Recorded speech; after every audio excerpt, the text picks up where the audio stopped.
Bahin 24. Sa balaan sang mga balaan. Ang suheto sang sangtuaryo amo ang yabi nga nagbukas sang misteryo sang kapaslawan sadtong 1844. Nagbukas sa paglantaw sang isa ka himpit nga paagi sang kamatuoran nga nagaangot kag may harmoniya nga nagapakita nga ang kamot sang Dios nagmando sang labing dako nga hinublag sang ikaduha nga pagkari kag nagpakita sang katungdanan karon samtang nagdala sang kapawa sang palangakuan kag buluhaton sang iya mga katawuhan. Subong nga ang mga sumulunod ni Jesus makalipas ang makangilidlis nga gabi sang ila kasakit kag kapaslawan, naglipay sang ila makita ang Ginoo sa amo man nagkalipay yadtong naghulat nga may pagtuo sa iya ikaduha nga pagbalik. Naglaom sila nga siya magapakita sa himaya sa paghatag sing padya sa iya mga alagad. Samtang ang ila mga paglaom na paslawan, nawala ang ila pagtulo kay Jesus kag kaupod ni Maria didto sa krus sila naghilibion. Ginkuha nila ang akon Ginoo sa lulubngan kag wala namon mahibaloi kundi nila ginpahamtang siya.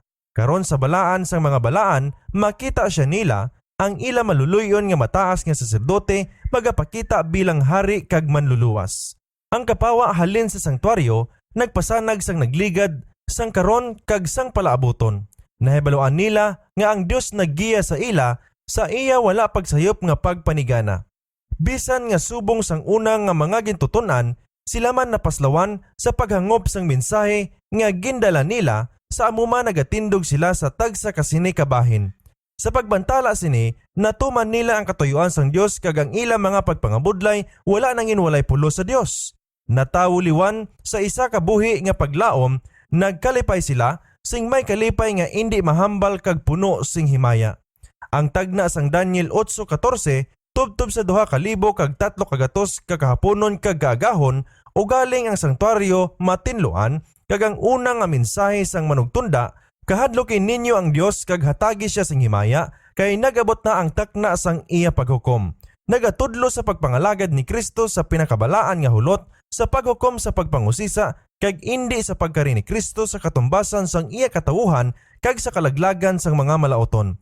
Ang sayop wala pag-isip sang mga panag-on sang tagna kundi sa hitabo nga mahanabo sa katapusan sang 2,300 ka mga adlaw. Paagi sa sini nga kasaypanan, ang mga tumuluo nag-antos sang pagkapaslaw sa amuman ang tanan nga natagna na kag ang tanan nga ginapaabot nila sa pagsalig sang kasulatan nagkalatuman na. Sa pinakation nga nagahilibion sila sa pagkapaslaw sang ilang mga paglaom, ang hitabo na tabo na suno sa pagtagna sang mensahe kag dapat matuman sa wala pa ang Ginoo nagpakita sa pagpadya sang iya mga alagad.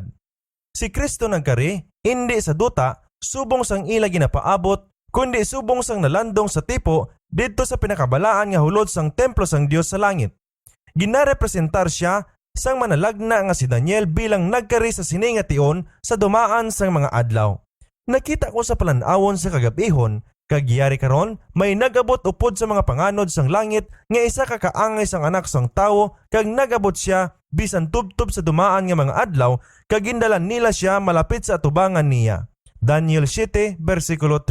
Ini nga pagkari natagna man ni manalagna malakyas. Ang Ginoo nga ginapangita ninyo magasulod sang hinali sa iya templo. Ang manugbalita sang katipan nga inyo ginahandom, iyari karon nagapakari siya, nagasiling ang Ginoo sang mga kasoldadusan. Malakyas 3:1. Ang pagkari sang Ginoo sa iya templo, hinali wala ginapaabot sang iya katawuhan. Wala sing nagapaabot sa iya didto. Ginapaabot nila siya sa duta nga nagatimalos sa mga wala nagakilala sa Dios kag sa mga wala nagatuman sang maayong balita sa aton Ginoong Hesus. Ikaduhang Tesalonika 1:8.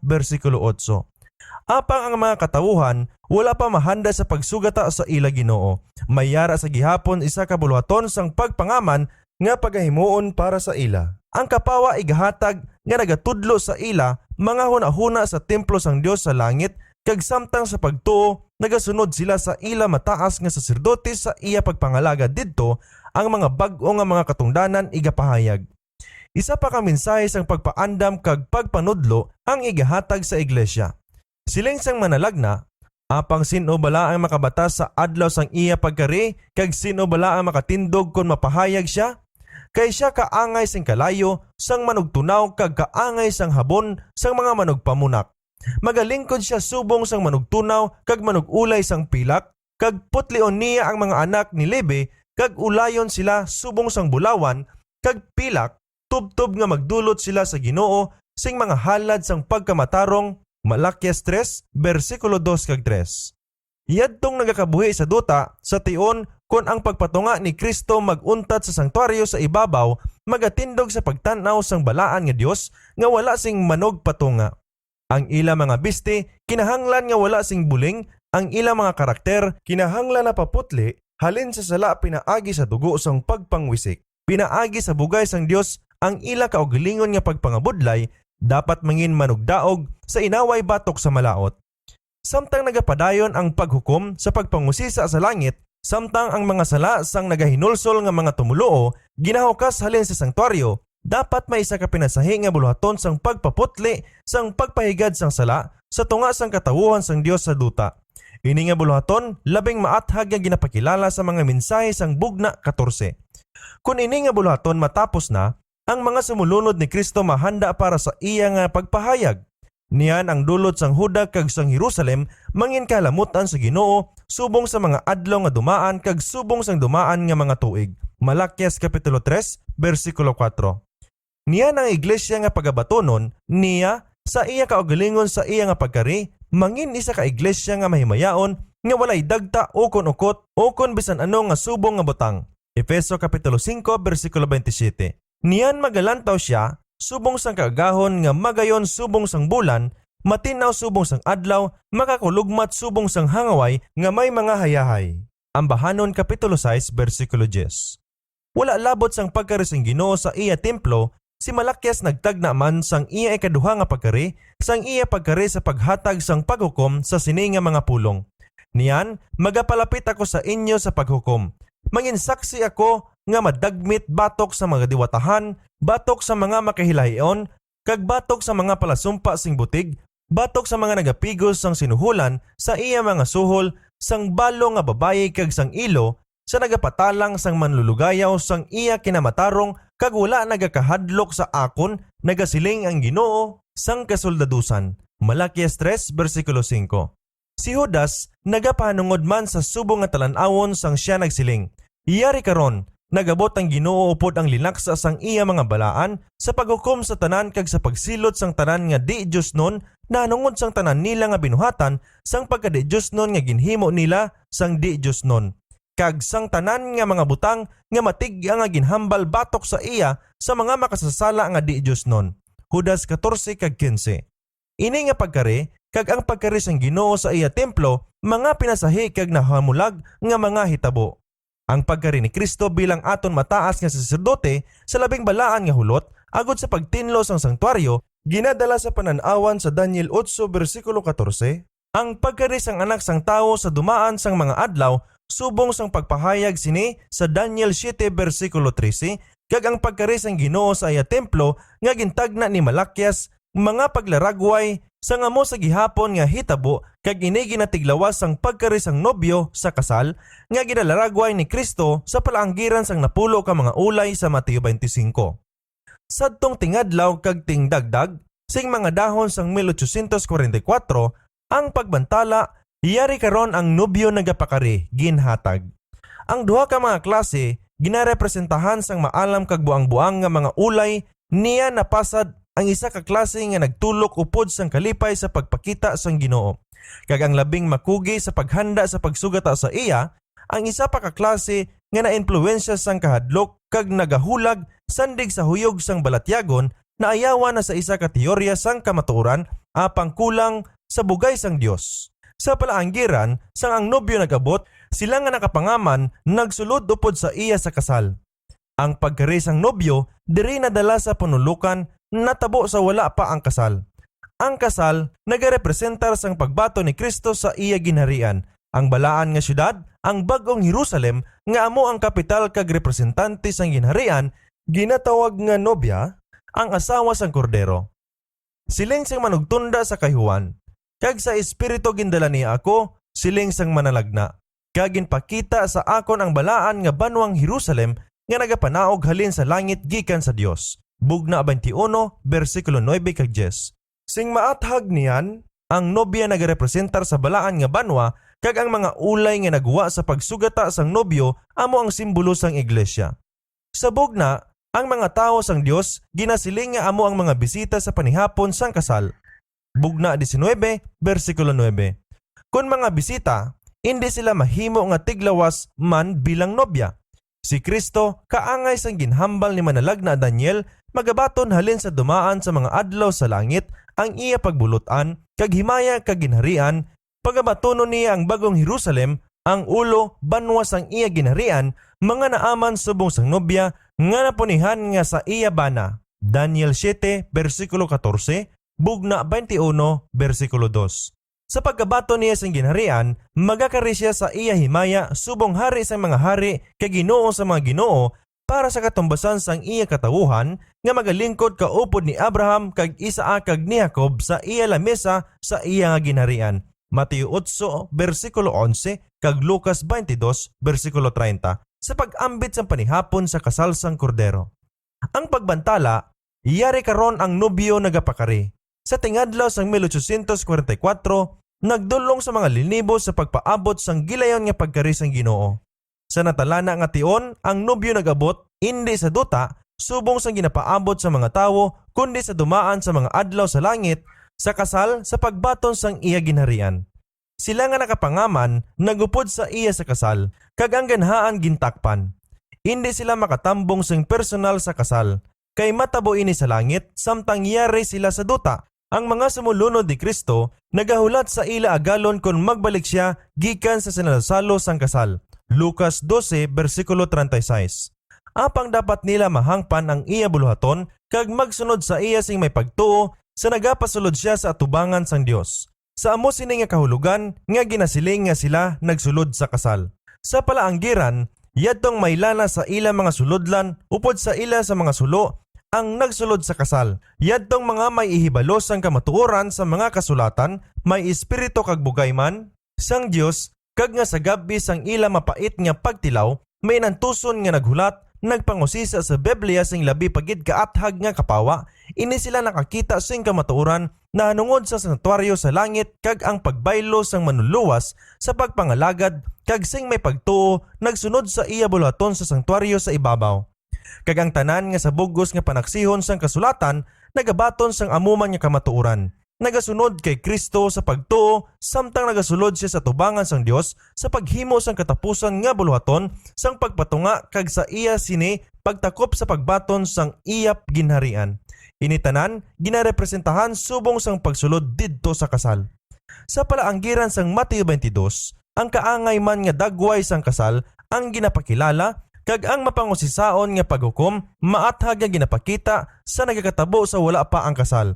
Sa wala pa ang kasal, ang hari nagasulod sa pagtanaw sang mga bisita sa pagtanaw kun bala ang tanan na sukluban sang panapot sa kasal ang walay dagta nga kunop sang kinaiya nahugasan kag napaputli sa dugo sang kordero. Mateo 22 bersikulo 11 kag bugna 7 bersikulo 14. Siya nga nasapuan nga kulang ginpagawa apang ang tanan sa tapos mausisa nasapuan nga napanaptan sang pangkasal ginbaton sang Dios kag ginaisip nga kabagay mahatagan sang bahin sang iya ginharian kag sang isa ka lingkuran sa iya trono. Ang buluhaton sang pagpangusisa sang kinaiya, ang pagpatod kung sino ang nagapangaman para sa ginharian sa Dios, amo ang pangusisaon nga paghukom, ang pagtakop nga buluhaton sa sanktuaryo sa ibabaw. Kung ang buluhaton sa pagpangusisa matapos na, kung ang mga kaso sadto nga sa bugos nga kapanahonan nagtuad nga mga sumulunod ni Kristo na usisa kag natapatan, niyan kag hindi tubtob niyan ang kaluwasan matakop kag ang gawang sang kaluoy pagatakpan. Niyan sa isa ka manubo nga pulong kag ang mga handa magsulod upod sa iya sa sinalosalo sang kasal kag intakop ang ganhaan ginadala kita papanaog sa bugos nga pag-alagdan sang manluluwas pakadto sa tion kon ang dakong buluhaton tungod sa kaluwasan sang katawuhan mahimpit na. Sa pag-alagdan sang dutanon nga sanktuaryo, sa diin sa nakita naton isa kadagway sang pag-alagdan sa langit nun, sang ang mataas nga saserdote sa adlaw sang katumbasan nagsulod sa labing balaan nga duog ang pag-alagdan sa una nga hulot magauntat. Nagmando ang Dios, manginwala sing tawo sa layang-layang nga teleponan kung magsulod siya sa paghimo sing katumbasan sa sulod sang balaan nga duog, tubtob nga magwa siya. Levitico 16, versikulo 17. Busa sang si Kristo nagsulod sa balaan sa mga balaan sa paghimo sang pagtakop nga bulaton sang katumbasan, naguntat siya sa iya pagpanghikot sa nahauna nga hulot, apang sang ang pagpanghikot sa nahauna nga hulot natapos, ang pagpanghikot sa ikaduha nga hulot nagsugod. Sang sa tipo nga pag-alagdan, ang mataas nga saserdote nagabiya sa balaan nga hulot sa adlaw sang katumbasan, nagsulod siya sa atubang sang Dios sa pagdulot sang dugo nga halad sa sala para sa tanan sang Israel nga sing matuod gid naghinulso sang ila mga sala. Gani si Kristo nakatapos sang isa ka bahin sang iya buluhaton bilang aton manugpatunga sa pagsulod sa isa pagid ka bahin sang buluhaton, kag sa gihapon magapakilioy sang iya dugo sa atubang sang amay para sa mga makasasala. Ini nga suheto wala mahangpi sa mga Adventista sadtong 1844. Tapos makalipas ang tion sang pagpaabot sa manluluwas, nagtuo sila gihapon nga ang iya pagkari malapit pa. Gintuuhan nila nga nakakalabot sila sa isa ka importante nga krisis, kag nga ang buluhaton ni Kristo bilang managpatunga sang tawo sa atubang sang Dios naguntat na. Napakita sa ila nga ginatudlo sa balaan nga ang pagtilaw sang tawo magatakop sa pila ka tion sa indi pa ang matuod nga pagkari sang Ginoo sa mga panganod sang langit. Ini daw makita sa sining mga kasulatan nga nagatudlo sa isa ka tion nga ang mga tawo magapangita, magapanuktok kag magasinggit sa ganhaan sang kaluoy kag indi na ini mabuksan. Kag nangin isa ka pamangkot sa ila kun bala ang pitsa sa diin sila nagpaabot sa pagkari ni Kristo, indi mahimo nga mangin ila tanda sang pagsugod sini nga panag-on sa gilayon magapanguna sa iya pagkari. Sa bagay nga nahatag na nila ang paandam sang malapit nga paghukom, ginbatyag nila nga natapos naman ang ila buluhaton na tungod sa kalibutan, kag nadula na nila ang ila lulan sang kalag sa kaluwasan sang mga makasasala, samtang ang wala sing kahadlok kag mapasipalahon nga pag-uligyat sang mga di-Diyos nun, daw nangin isa pagid kapamatuod sa ila nga ang espiritu sang Dios ginbawi na sa mga tagsikway sang iya kaluoy. Tanan ini nagpamatuod sa ila pagtuo nga ang pagtilaw natapos na, ukon subong sang ila niyan ginapabutyag, ang ganhaan sang kaluoy gintakpa na. Apang ang labi pagid kaathag nga kapawa nagabot upod sang pagpangusisa sang pamangkot na tungod sa sanktuaryo. Nakita na nila karon nga husto sila sa pagtuo nga ang katapusan sang 2,300 ka mga adlaw sang 1844 nagtanda sang isa ka importante nga krisis.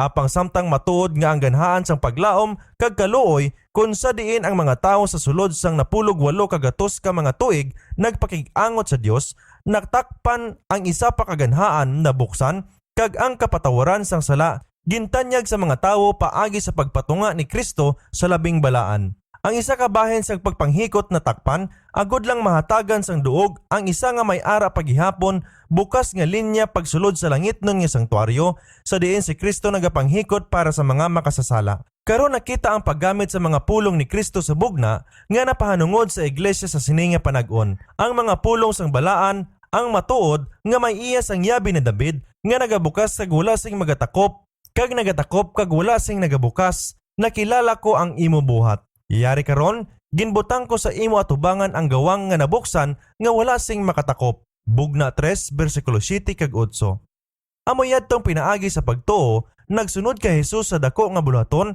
sa pagtumbas nga nakabaton sa mga kayuhan sang iya pagpatunga para sa ila, samtang yadtong nagsikway sang kapawa nga nagpakita sining buluhaton indi gid makapulos diri. Ang mga Hudyo nga nagsikway sang kapawa nga ginhatag sang una nga pagkari ni Kristo kag na malibad sa pagtuo sa iya bilang manluluwas sang kalibutan, hindi makabaton sang kapatawaran paagi sa iya.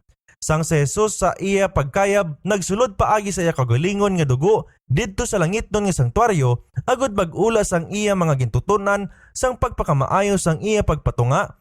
Ang mga Hudyo na bilin sa lubos nga kadulom sa pagpadayon sang ila wala sing pulos nga mga sakripisyo kag mga halad. Ang mga pagpangalagad sang tipo kag landong naguntat. Yadtong ganhaan sa diin ang mga tawo sa tuanay nakipag-angot sa Dios hindi nabukas karon. Ang mga Hudyo na malibad sa pagpangita sa iya sa amugid lang nga paagi nga mahimo siya makakita paagi sa pagpangalagad sa sanktuaryo sa langit. Busa, wala sila makakita sang pagpakig-upod sa Dios. Sa ila ang ganhaan na takpa na. Wala sila sing nahibaluan kay Kristo bilang matuod nga halad kag amo gid lang nga manugpatunga sa tubang sang Dios. Gani, hindi sila makabaton sang kapuslanan sang iya pagpatunga. Ang kahimtangan sang di matinuohon nga mga Hudyo nagalaragway sa kahimtangan sang mga uyaya kag di matinuohon nga mga nagapakakristohanon nga ila buot ang hindi paghibalo sa buluhaton sang aton maluluyon nga mataas nga saserdote. Sa tipo nga pag-alagdan, sang ang mataas nga saserdote nagsulod sa labing balaan nga duog, ang bugos nga Israel ginakinahanglan nga magpalibot sa sanktuaryo kag sa pagkasulimni nga paagi magpaubos sa ila kalag sa atubangan sang Dios nga makabaton sila sang kapatawaran sa ila mga sala kag nga hindi makapahamulag sa katilingban. Do ano kalabi ka kinahanglanon sa sining antitipo nga adlaw sang katumbasan nga mahangpan naton ang buluhaton sang aton mataas nga saserdote kag mahibaluan kung ano nga mga katungdanan ang ginakinahanglan sa aton tanan. Ang mga tawo hindi makahimo sa walay katahap sa pagsikway sang paandam nga sa kaluoy sang Dios iya ginpadala sa ila.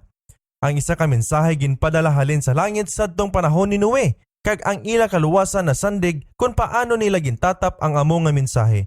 Bangod nila ginsikway ang paandam, ang Espiritu sang Dios ginbawi sa makasasala nga kaliwatan kag nawala sila sa mga tubig sang anaw.